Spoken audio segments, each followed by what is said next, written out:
Mango Monday with a dash of African apple. And you see beautiful trees swaying, palm trees, coconut trees, so much greenery. It's your boy PLZ RWD, Mr. Please Rewind, aka So Ahead of My Time. Man, I'm getting mixed up, aka Monsieur du Monde, depending what continent we're on, and obviously we are still on the continent of Africa. Africa.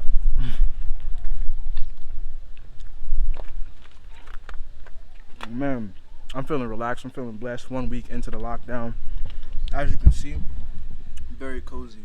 Oh wait, you can't see them. Gotta clean my sandals, but yeah. You know what I'm saying? Gotta get right.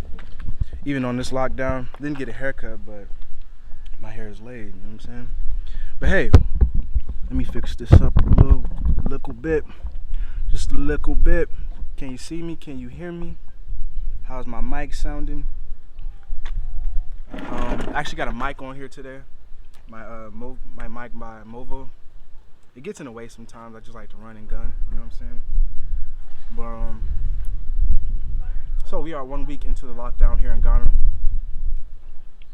The president did an address last night to the country, and basically we're just explaining some things that the government is going to be taking initiatives on.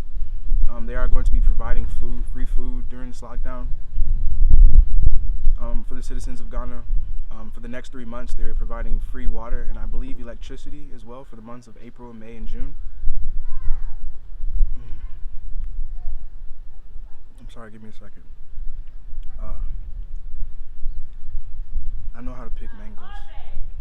If I had one superpower, it's knowing how to pick the right mango.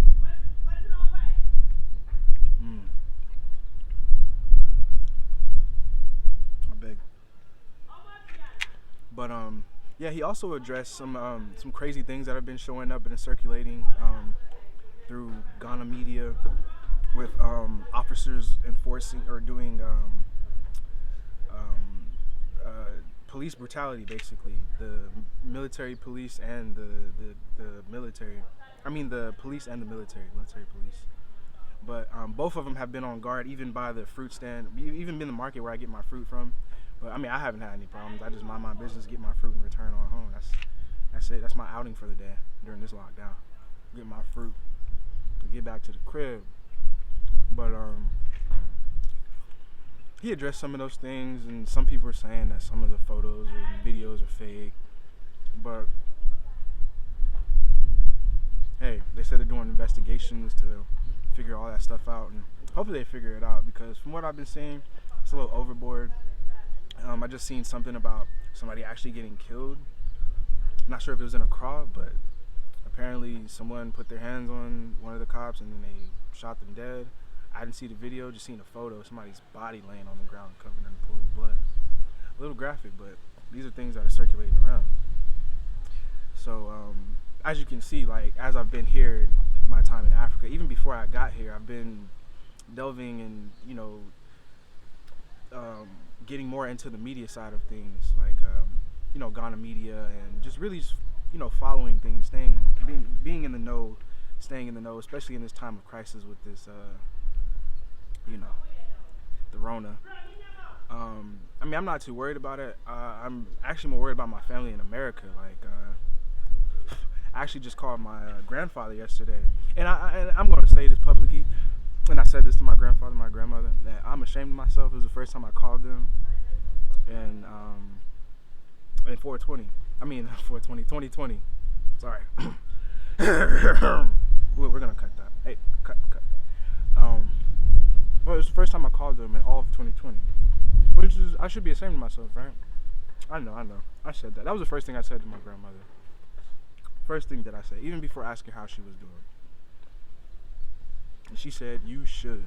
And I'm saying, "I know, Grandma. I know. I'm sorry." But my grandfather, he's a ambulance truck driver.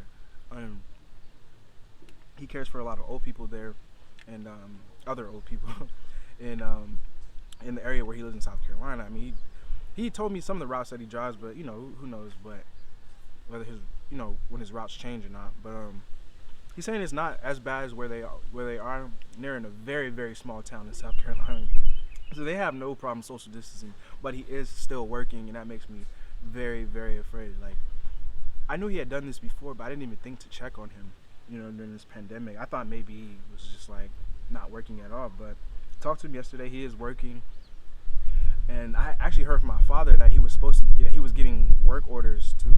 I don't know if it was like an order or it was just like, hey, like we need people to go to New York. Do y'all want to go? Hell no. He said himself he wasn't going. That's the worst place in the world right now to be. I'm like, it can't be for the money. If you need the money, I will wire the Western Union to let me know. Say the number, because I need my grandfather to be around. I told him this. I was like, hey, I need you to be around, another solid 20, because you got to be around to see your grandkids grow, your great grandkids grow, and you got the life and the will to do it by the grace of God. But let's be realistic. Like, people are really dying. Yes, prayer is the key, but prayer can only do so much. Let's be real. Keep it real. But he told me they were taking proper precautions. They take his temperature when he's leaving in and outside the hospital or clinics. He's wearing the gloves and the mask.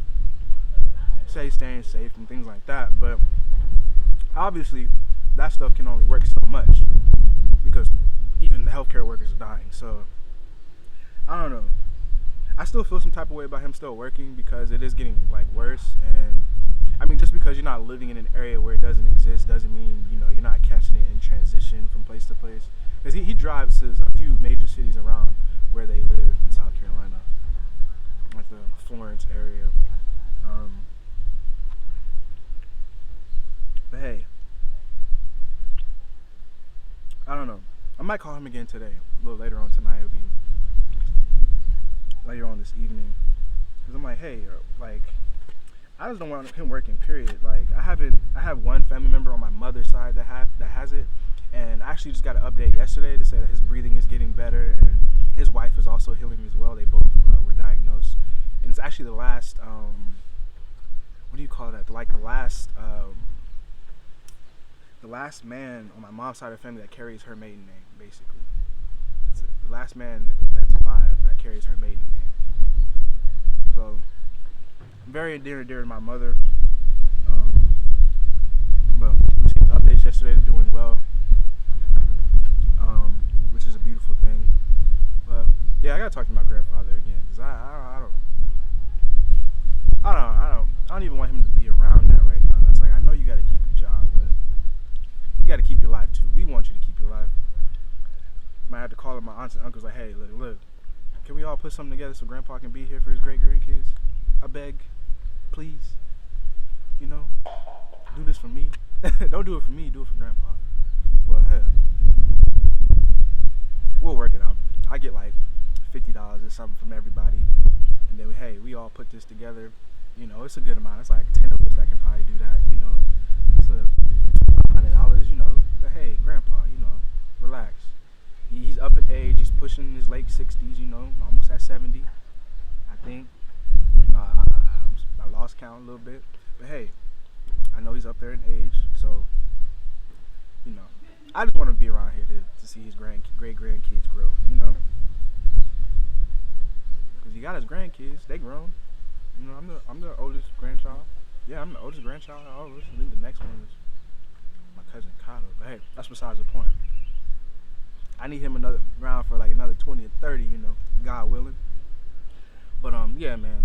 1 week into the lockdown, one more week to go. They may extend the lockdown because it makes sense as they're kind of spacing it out. They don't want people to, panic and complain and rumble. So they're probably just taking it one by one. And the president of Ghana also said that they're enhancing the testing as far as the numbers of people they're testing. So they should get more results, and then they'll know how effective the lockdown is and whether they'll continue extended or not. But maybe I should get tested. I don't know. I've been in Africa for 4 months, and they didn't have it in Sierra Leone. So Do I have coronavirus? I don't think so. Do I look like I have coronavirus? No, I'm just kidding. I don't know. Maybe I should see about getting tested. I don't know. Even though I've been in Africa for 4 months, I haven't been in any other country that were highly infected because there's only 200 cases in Ghana so far. Now, I think about 60 to 80 of those people have been cured already. I know a good portion, maybe like a third or fourth of them have been cured already. But hey, we'll see. 1 week into the lockdown, 1 more week to go. We'll see if they extend it tonight. So I'll give you guys an update. Hey, please get out of here.